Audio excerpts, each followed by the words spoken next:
என்ன பேரு? ராஜேஸ்வரி அக்கா என்ன கேக்குறாங்கன்னா, நீங்க முஸ்லீம்கள் மாடு அறுக்குறீங்க கேக்குறாங்க. தவகாத்திரை பிரிப்பது ஏன் மாடு அறுக்குறீங்க அப்படின்னு கேக்குறாங்க. இஸ்லாத்துல மிருகவதை இஸ்லாம் தடுக்குது. நாங்க வேண்டுமென்றே திட்டமிட்டு வேண்டுமென்றே எந்த ஒரு நியாயமும் இல்லாம ஒரு மிருகத்தை நாங்க கொலை செஞ்சோம்னா இஸ்லாம் வந்து பாவம் என்று சொல்லுது. நபிகள் நாயகத்துல காலத்துல ஒரு விளையாட்டு இருந்துச்சு. என்ன விளையாட்டுன்னா, கோழியை கொண்டாந்து வைப்பாங்க அல்லது ஒரு இலக்கை வைப்பாங்க, வச்சு அம்பெய்வாங்க. இலக்கு தவறிச்சுன்னா கோழிட உசுறு போயிடும். அல்லது ஒரு ஆட்டை கொண்டாந்து வைப்பாங்க, அல்லது ஏதாவது பிராணியை கொண்டு வந்து வச்சு அம்பெய்ந்து விளையாடுவது துணுவிதி. இலக்காக வைக்கப்படுவது என்ன? ஒரு மிருகம். இந்த மாதிரி விளையாட்டு விளையாடாதீங்க. ஒரு உயிரினத்தை நோவின செஞ்சு என்ன செய்யாதீங்க, விளையாடாதீங்க என்று இஸ்லாம் சொல்லுது. அம்மாக்கள் இருக்கிறாங்க, மனிதநேயம் இல்லாம போனாலும் பரவாயில்ல, மிருகநேயம் இருக்கணும் வேண்டுவாங்க. அதை இஸ்லாம் அங்கீகரிக்காது. மனிதநேயம் நம்பர் 1. ஏன்னா நமக்கு பிறகுதான் அது எல்லாமே. மிருகநேயம் இருக்குதுன்னு சொல்லி வீட்டுல வந்து நெலும்பு தொல்லையா இருக்குது, நெலும்பு வருது, வாருங்கள் வாருங்கள் எங்கள் வீட்டுக்கு வாருங்கள், டெங்கு நலும்பை வாருங்கள் என்று நாங்க பூ வச்சு கும்பிடுவோமா? வரவேற்போமா? இல்ல. என்ன செய்வோம்? மோட்டினா கொண்டு வா, அதை கொண்டு வா, இதை கொண்டு வா, ப்ளூ கலர் லைட்டை போடு, நெலும்பு சாவட்டும், பொசுங்கட்டும், அந்த கரப்பத்தான் வருது, எட்டு ஸ்ப்ரே அடி, கரப்பத்தான் வந்தா நீங்க பறந்து ஓடுவீங்க. சைனாக்காரி என்ன பண்ணுவான்? ஒரு தட்டு தட்டிட்டு சைனால உள்ளவங்க கரப்பத்தா 1 கிலோ எத்தனைன்னு போயிட்டு கேட்கலாம். நீங்க தாய்லாந்து, சைனா, இங்க இந்த மாதிரி நாடுகளுக்கு போனா கரப்பாம்பூச்சி 1 கிலோ எவ்வளவுன்னு சந்தையில போட்டு விற்பான். ஒரு டைனிங் டேபிள்ல கரப்பத்தான் வந்தா நம்ம இலங்கை நாட்டு பெண்கள் எல்லாம் மொத்த டைனிங் டேபிளையும் என்ன செஞ்சிருவாங்க, அப்படி களைச்சு விட்டு ஓடிடுவாங்க. சைனாக்காரி உடனே தட்டி எடுத்து நல்ல ஒரு உணவு கிடைச்சிட்டு ஒரு இலோண்டு இழுத்துட்டு அனுப்பி விட்டுருவாங்க. அப்ப இந்த மாதிரி ஒரு கரப்பத்தான் வருது, நீங்க என்ன பண்ணுவீங்க? கரப்பாம்பூச்சி வந்துருச்சு, நான் இதை வந்து கொல்லக்கூடாது, வாருங்கள் வாருங்கள் எங்கள் வீட்டிலே குடியிருங்கள் என்று சிங்கு கடியில வீடு கட்டி கொடுப்பீங்களா? என்ன செய்வீங்க? மிருகநேயம் இருக்குதுதான், அதுக்காக எங்களுக்கு தீங்கு விளைவிக்கக்கூடிய ஒன்றை நாங்க என்ன செய்ய மாட்டோம், அதை வந்து நாங்க ஆதரிக்கவும் மாட்டோம். விவசாயம் பண்றோம், விவசாயத்துல நாங்க விதைய விதைக்கிறோம், அறுவடை செய்யறதுக்காக பார்த்து தண்ணி எல்லாம் கஷ்டப்பட்டு நீர் பாய்ச்சணும், என்ன அந்த செய்கையெல்லாம் செஞ்சு நீர் எல்லாத்தையும் பாய்ச்சி அழகாக அந்த நிலத்தை தயாரிச்சு நெல் விதைஞ்சி வர்ற நேரத்தில் அறுவடை காலத்துல ஒரு விதமான பூச்சிகள் வந்து நெல்லுகளை வந்து என்ன செய்யுது, சாப்பிட பார்க்குது. இந்த நேரத்துல நெல்லுகள் பூச்சிகள் சாப்பிடட்டும், அவனுக்கு உரிமை இருக்குது தானே, அவங்க சாப்பிடணும் தானே, வளரணும் தானே என்று சொல்லி அதை வந்து நாங்கள் விட்டுருவோமா? அல்லது நம்முடைய அறுவடையை பாதுகாக்கிறதுக்காக வேண்டி அதை என்ன செய்வோம், ஸ்ப்ரே அடித்து அதை வந்து நாங்கள் பாதுகாக்கிறோம், மருந்து தெளிக்கிறோம், அது பூச்சிகள் சாகணும்னு நினைக்கிறோம், பாக்டீரியாக்கள் சாகணும்னு நினைக்கிறோம்.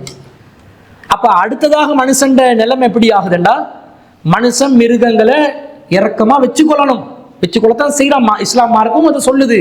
அதே நேரத்துல எங்களுக்கு தீங்கிழைக்கக்கூடிய ஒன்றா இருந்தா அந்த மிருகங்களை நாங்க அழிக்கிறதுக்கு முயற்சி செய்கிறோம். இதே போன்றுதான் மனிதர்கள் தங்களுடைய தேவைக்காக வேண்டி ஒரு மிருகத்தை அழிச்சு சாப்பிடலாம், பயன்படுத்திக் கொள்ளலாம் என்று இஸ்லாம் சொல்லுது. இது மாடு மட்டுமில்ல பிரச்சனை. ஏன் முஸ்லிம்கள் மாடு இருக்கிறீங்கன்னு கேட்டா, மாடு மட்டுமா நம்ம மக்கள் இருக்கிறான், கோழி இருக்கிறான், ஆடு இருக்கிறான், எல்லாத்தையும் தான் இருக்கிறான். மீனை வெட்டி சாப்பிடுறோம், எல்லாம் உயிரினங்கள் தானே. இந்த எல்லா உயிரினங்களுடைய விஷயத்துல என்ன உள்ளடக்கம்?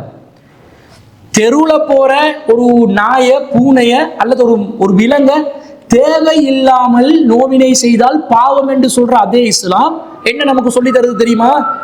2வது அத்தியாயத்துல வசனத்துல சொல்லுது, ஹுவல்லதி ஹலகலகும் மா ஃபில் அர்லி ஜமீஆ, இந்த பூமியில் உள்ள அனைத்தையும் அவன் உங்களுக்காகத்தான் படைத்திருக்கிறான், நீங்க அனுபவிக்கணும். இப்போ உங்களுக்கு வந்து வயிறு வலியா இருக்குது, ரொம்ப கடுமையான வலி, துடிக்கிறீங்க, டாக்டர் கிட்ட போறீங்க, மருத்துவர் என்ன சொல்லுவாரு? உங்களோட வயிறுல பூச்சி இருக்குதுன்னு சொன்னா நீங்க என்ன சொல்லணும்? ஓ, நான் பூச்சின் மூலம் தாய்மையை அடைந்து விட்டேன், அந்த பூச்சை நான் பாதுகாக்க போகிறேன், மருந்து மாத்திரைகளை தந்து அதை கொலை செய்து விடாதீர்கள் என்று சொல்லுவீங்களா? என்ன செய்வீங்க? உடனே டேப்லெட்டை தந்துருங்க, பூச்சை இல்லாம ஆக்கிறீங்க, கொலை சொல்லுவீங்களா இல்லையா? கொலை செய்யறோம். எதுக்கு? நாங்க உயிர் வாழ்றதுக்காக வேண்டி. உயிர் வாழ்வதற்கு இன்னொரு உயிர் என்ன செய்யறோம்? பொசுக்குறோம்.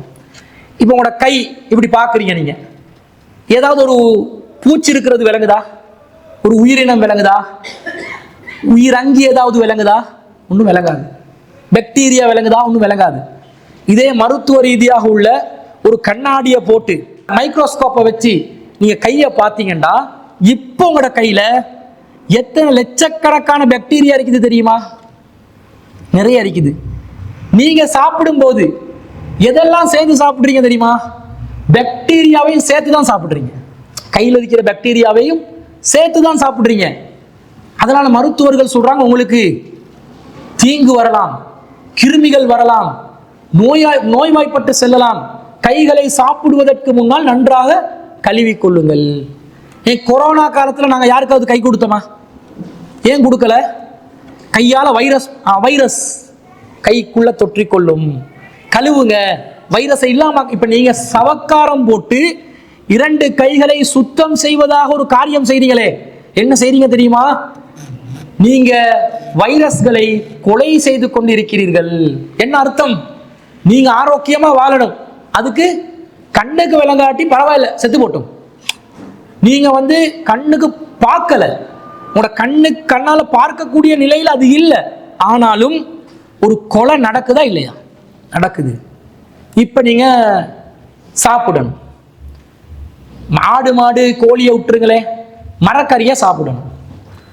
மரக்கறிக்கு உயிர் இருக்குதா இல்லையா? விஞ்ஞானத்துல தீனம் அறிவுபூர்வமாக அறிவியல் ரீதியாக ஒவ்வொரு மரத்துக்கும் உயிர் உண்டு. உயிர் உள்ளதனாலதான் அது வளருது. உயிர் இல்லாட்டி வளருமா? ஒரு கல்லை, இந்த மைக் வளருமா? நான் எத்தனை அவர் பேசினாலும் இந்த மைக் இப்படி பெருசாகி கொண்டு போமா? அது அதே இடத்துல தான். ஏன்? உயிர் இல்லை. இந்த கேமரா வளருமா? நீங்க இருக்கிற சேர் திடீர்னு பார்த்தா சேரடா பெருசாகி கொண்டு போகுது. உயிர் இல்லை, அது அதே சைஸ்ல தான் இருக்கும், அதே வடிவத்துல தான் இருக்கும். ஆனா மரம் வளருது, காரணம் உயிர். அதுல உயிர் இருக்குது. எப்படிப்பட்ட உயிர்? பேசாத உயிர், அசையும் உயிர், ஆனா நடமாடாத உயிர். நடமாடாது, நடக்க இயலாது, ஆனா அசைது, கிளைகளை போடுது, பூக்க வைக்குது. இன்னும் சொல்ல போனால் மரங்கள் மகரந்த சேர்க்கை செய்கின்றன. பிரஜனனே, சாக்க பிரஜனனே. ஆண் மரம் பெண் மரம் இணைகிறது பூக்களூடாக, இல்லையா? அப்ப அவங்க புள்ள குட்டியெல்லாம் பெற்றுக்கொள்றாங்க. மரங்கள் எங்களுக்கு விளங்காது. உயிர் இல்லைன்ற முடிவுக்கு எடுப்போமா? மாமிச உணவு சாப்பிடவே மாட்டேன், மாடு அறுக்கவே மாட்டேன், இறைச்சி சாப்பிடவே மாட்டேன். அது மாடா இருந்தாலும் சரி, கோழியா இருந்தாலும் சரி, மீனா இருந்தாலும் சரி, நெத்தலியா இருந்தாலும் சரி, சாப்பிடவே மாட்டேன்னு ஒரு முடிவு எடுக்கிறீங்கன்னு வைங்க. அப்ப நீங்க என்ன சாப்பிடுவீங்கன்னு கேட்டா மரக்கறி தான் சாப்பிடுவேன். நீங்க லீக்ஸ் 1 கிலோ வீட்டுல ஆக்கிறீங்கன்னு வைங்க, சமைச்சிங்கன்னு வைங்க, என்ன செய்றீங்க? லீக்ஸ் என்ற அந்த உயிரை கொலை செஞ்சிருக்கீங்க. நீங்க தக்காளி எடுத்தா தக்காளி உயிரை கொலை செய்றீங்க. நீங்க வண்டக்காய் எடுத்தா வண்டக்காட உயிரை கொலை செய்றீங்க. எல்லா மரக்கறிகளிலும் உயிர் உள்ளன. இப்ப மாட்டை ஏன் அறுக்கிறீங்கன்னு தான் கேட்குறீங்க. ஏன் நெத்தலிய ஏன் நீங்க அறுக்கலையா? நெத்தலிய சாப்பிடுறீங்களே. நெத்தலி ஒரு மாடு அறுத்தா ஒரு ஊரே சாப்பிடும். நீங்க என்ன பண்றீங்க? உங்களோட ஒரு பிளேட்டு சோத்துக்கு 100 நெத்தலிய போட்டு கொள்றீங்க. அது உசுறு இல்லையா? அதுக்கு உயிர் இல்லையா?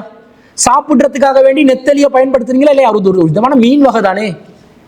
மீன் சாப்பிடுங்க. நம்ம நாட்டை சுத்தி கடலை சுத்தி மீன் வளம். ஆனா வெளிநாட்டுல இருந்து தான் நாங்க செமன் எடுக்கிறோம், அது வேற விஷயம். அது நம்ம நாட்டோட ஆட்சியாளர்கள் செய்த பிரச்சனை. ஆனா மீனை நாங்க உணவா உண்றோமா இல்லையா? மீனை சாப்பிடும் போது நான் உயிரை கொன்று விட்டேன், உயிரை கொலை செய்து விட்டேன் எப்பயாவது யோசிக்கிறோமா? இல்ல. மாடை மட்டும் ஏன் யோசிக்கிறோம்? தோற்றம் பெருசு தானே. தோற்றம் பெருசு, பெரிய சைஸ் பெருசு. அதை அறுக்கும் போது மாம்பு கத்தும். மீன் கத்தாது. மீன் கத்தல, ஆனா கத்தாம இருக்குமா? கெல்வனோமீட்டர் ஒரு மீட்டர் இருக்குது. அதை ஒரு மரத்துல இணைச்சி அந்த மரத்திலிருந்து ஒரு இலையை பறிக்கும் பொழுது அந்த மீட்டர் வேலை செய்யுது. என்னையா அந்த மரம் தாவரம் அந்த இலை பறிக்கப்படுகின்ற நேரத்தில் வேதனையால் கதறுகிறது என்றான். அதான் கெல்வனோமீட்டர் காட்டுது. அந்த மீட்டர்ல ஆம்பியர் வித்தியாசங்கள் நடக்குது. ஏண்டா அந்த வேதனையை உணர்றதாக விஞ்ஞானம் அறிவியல் சொல்லுது. அப்ப எல்லா உயிரினங்களுக்கும் உயிரை பறிக்கும் போது வேதனை வரும், உயிரை சேதப்படுத்தும் போது வேதனை வரும். மீனுக்கும் அந்த வேதனை உண்டு, சத்தம் கேட்கல அவ்வளவுதான். கிருமிகளுக்கும் வேதனை உண்டு, சத்தம் கேட்கல அவ்வளவுதான். வீட்டுல பூரான கொள்ளும் போது அதை சாகடிக்கும் போது அதுக்கு வேதனை உண்டு, கரப்பாம்பூச்சிக்கு வேதனை உண்டு, நுழும்புகளுக்கு வேதனை உண்டு, கொசுக்களுக்கு வேதனை உண்டு, சத்தம் கேட்கல. சத்தம் கேட்க மாட்டிட சத்தம் கேட்குது, அதனால ஒரு மாதிரியா இருக்குது. அப்ப எல்லா உயிரினங்களையும் மனுஷன் வாழ்வதற்கு தேவை என்றால் அறுக்கலாம் என்று இஸ்லாம் சொல்லுது. தேவையில்லாம அறுத்துடக்கூடாது. ஆனா நாம் என்ன பண்றோம் தெரியுமா? மாடு அறுக்க பயம், அறுக்க மாட்டோம். ஆனா இந்த வாகனம் வளர்ச்சி, புதிய புதிய நவீன கண்டுபிடிப்புகள்ல வாகனம் வராத காலத்துல ஒரு 100 வருஷத்துக்கு நாங்க எதுல பயணம் செஞ்சோம்? மாட்டு வண்டியில தானே. மாடை இறைச்ச சாப்பிடக்கூடாதான்.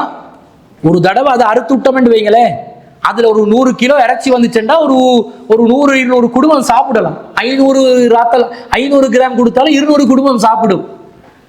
அப்படி செஞ்சா கூட அதுல வேதனை அதோட முடிஞ்சிடும்.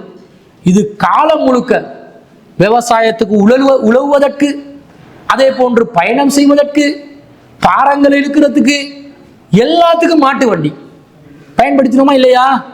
இந்த கடைசி ஒரு 30 வருடங்களுக்கு முன்பதாக, ஒரு 40 வருடங்களுக்கு முன்பதாக நாங்க இந்த மண்ணெண்ணெயை எதால எடுத்தோம்? மாட்டு வண்டியில தானே கொண்டு வந்து தந்தாங்க. மண்ணெண்ணெயை லாம்பனை மாட்டு வண்டியில தான் கொண்டு வந்து தந்தாங்க. அப்ப அந்த மண்ணெண்ணெய் லிட்டர் கணக்கில் மாடு சுமந்து கொண்டு வரணும். எல்லாத்துக்கும் மாடை தான் பயன்படுத்தினோம். பசுக்கு பால் சுரக்குது. யாருக்கு சுரந்துச்சு? நீங்க இந்த தெல்தொட்ட மக்களுக்கா சுரந்துச்சு? அது அதனுடைய கன்றுகளுக்கு சுரந்துச்சு, குட்டிகளுக்கு சுரந்துச்சு. நாங்க என்ன பண்ணினோம்? கன்றை காட்டி வாயை வச்சு ஏமாத்தி பாலை சுரக்க வச்சு இழு இழு இழு அண்டு டெய்லி லிட்டர் கணக்கில் இழுத்து அம்பேவேல ஃபார்ம்ல, இன்னும் பல ஃபார்முகள்ல, தப்பு சொல்லலை, நாங்க இழுக்கலாம், தாராளமா இழுக்கலாம். இழுத்து அதுல கன்றுகளுக்கு பாலே கொடுக்காம நாங்க லிட்டர் கணக்கில் டெய்லி பால் ஃபுட் சிட்டியில வாங்கி குடிக்கிறோமே, இது நியாயமா? இது ஒரு மிருக வதை இல்லையா? ஒரு உயிர் நசுக்கப்படுவதை நீங்கள் வதையாக நினைத்தால் எத்தனையோ உயிர்களை நாங்கள் நசுக்கி கொண்டுதான் வாழ்றோம். அதுக்காக நாங்க கொலையாளிகளா? எங்கட தேவைக்கா? தேவை இல்லாமல் ரோட்டோரு நாய் போகுது, சில பேர் இருப்பான் சும்மா போகாம கல் எடுத்து அடிப்பான். இப்போ ஏண்டா அந்த நாயை கொலை செஞ்சாய்? இதே நேரத்தில் நாயால ஒரு நோய் பரவும், ஜலபீத்திக்காவண்டி சிங்களத்தில் சொல்லுவாங்க. நாயிட அந்த நீரால் பரவக்கூடிய ஒரு நோய். இது நடந்தா ஒவ்வொரு ஏரியால கவுன்சில் என்ன முடிவெடுப்பாங்க தெரியுமா? முனிசிபல் கவுன்சில், பிரதேச சபை என்ன முடிவெடுப்பாங்க தெரியுமா? உடனே வண்டி அனுப்புவாங்க. எல்லா நாயையும் தூக்கிட்டு என்ன பண்ணுவாங்க? தூக்கி உடனடியாக கொலை செஞ்சு போடுவாங்க. இன்ஜெக்ஷன் அடிப்பாங்க. இனப்பெருக்கத்தை இல்லாமக்கி இருந்தாலும் விடுவாங்க சில மிருகங்களுக்கு. நம்ம நாட்டில் கடைசியாக நடந்த பிரச்சனை என்ன? குரங்கு பிரச்சனை. கண்டி பகுதியில் போனால் குரங்கால தொல்லை. எல்லாம் என்ன பண்ணிட்டாங்க? நம்ம நாட்டு ஜனாதிபதி அறிவுறுத்தல் படி எல்லா குரங்கையும் கலெக்ட் பண்ணுங்கடா.